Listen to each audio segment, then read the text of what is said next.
Praise lord. ఈ ఉదయకాలం దేవుని యొక్క శుభములు దీవెనలు మీకు తెలియజేస్తున్నాను. ఎలా ఉన్నారు?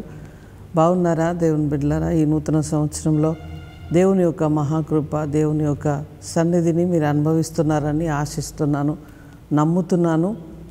నిత్యము ప్రభు మీతో ఉన్నాడని, నిత్యము ప్రభు మీ ఎడల తన మహాకృప చూపిస్తున్నాడని నేను నమ్ముతున్నాను. ఈరోజు మెల్లని స్వరాన్ని వీక్షిస్తున్న మీ అందరితో ప్రభు ఒక చక్కటి వాగ్దానంతో ఆయన మీతో మాట్లాడబోతున్నాడు.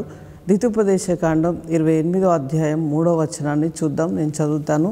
నీవు పట్టణంలో దీవింపబడుదువు, పొలములో దీవింపబడుదువు.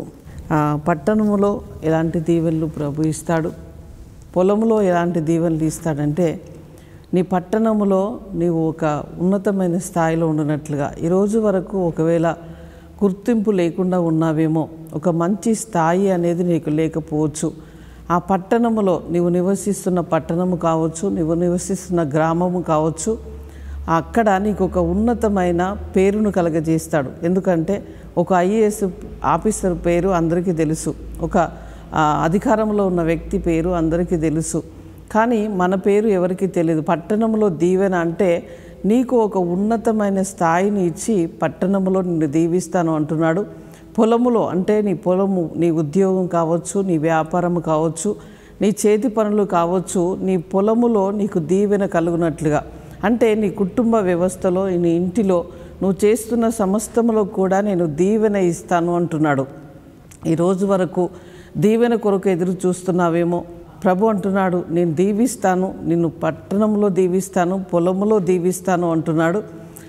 ఏ విషయంలో నీకు ఇంకా చింత, బాధ ఉన్నదో ఈరోజు ప్రభు నీ చింత యావత్తును కూడా తొలగించబోతున్నాడు. ఎందుకంటే నిన్ను దీవించి ఒక ఉన్నతమైన స్థాయిలో నీ బిడ్డలు మంచి ఉన్నతమైన చదువులు చదువునట్లుగా, ఒకవేళ నీ ఉద్యోగంలో నీకు ఇంతవరకు నీకు తృప్తి లేదు కావచ్చు, ఈ ఉద్యోగం సరిపోవట్లేదు అనుకుంటున్నావు కావచ్చు, నీ ఉద్యోగంలో ప్రమోషన్ ఇవ్వబోతున్నాడు.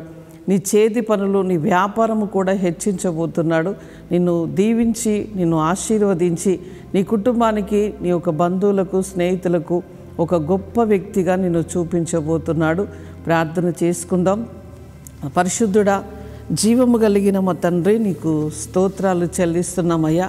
నీ బిడ్డలు ప్రభా ఈరోజు వరకు ఏ దీవెన లేక ఆగిపోయారో ప్రభా, వారు పట్టణములో దీవించబడినట్లుగా, పొలములో దీవించబడినట్లుగా అయ్యా, వారి చేతి పనులు, ఉద్యోగాలు, వ్యాపారాలు, వారి బిడ్డల చదువులు ఉన్నతమైన స్థాయిలో వారు ఉండునట్లుగా తండ్రి మీరు హెచ్చించండి, అద్భుతాలు చేయండి, గొప్ప కార్యములు చేయమని ప్రార్థిస్తున్నాం తండ్రి. ఆగిపోయిన వ్యాపారాలు మరలా కొనసాగాలి ప్రభా. ఏ విషయంలో ఇంకా వారికి తృప్తి లేదో అన్ని విషయంలో ప్రభా నీ ఆశీర్వాదము నీ బిడ్డలు చూచుదురుగా కానీ ప్రార్థిస్తున్నాం అయ్యా. రక్షణ లేని వారికి రక్షణ ప్రభా, ఇదిగో అనారోగ్యములతో ఉన్నవారికి స్వస్థత, విడుదల కావాలని ప్రార్థిస్తున్నాం అయ్యా. హాస్పిటల్లో ఉన్నవారికి, వెంటిలేషన్లో ఉన్నవారికి నీ స్వరం వినిపించండి, వారికి విడుదల కలగజేయండి ప్రభా అయ్యా. మూలుగుతున్న నీ బిడ్డలు అయ్యా, ఈరోజు నీ స్వరం వినగానే వారిలో, వారి శరీరంలో, వారి ఆత్మలో బలము కలుగునుగా కానీ ప్రార్థిస్తున్నాం ప్రభా. ఈరోజు పెళ్లి రోజు జరుపుకుంటున్నవారు, పుట్టినరోజు జరుపుకుంటున్నవారు ఆనందముతో, సంతోషముతో ఉండునట్లుగా ప్రభా, ఇదిగోని ఈ సంవత్సరముని దయా కిరీటముగా వారికి ఇచ్చి వారి ఆనందముతో ఒక ఉన్నతమైన స్థాయిలో దీవించబడినట్లుగా ప్రభా నీ బిడ్డల్ని ఆశీర్వదించండి, గొప్ప చేయండి. అన్ని విషయంలో నీ ప్రజలు ఆశీర్వదించబడినట్లుగా, మేలు కలుగునట్లుగా ప్రభా, వారి జీవితంలో ఒక గొప్ప కార్యము చూసినట్లుగా నీ కృపను అనుగ్రహించమని మహిమ మీకు చెల్లిస్తూ యేసు నామములో అడుగుచున్నాము తండ్రి. ఆమేన్, ఆమేన్. Praise the Lord. God bless you.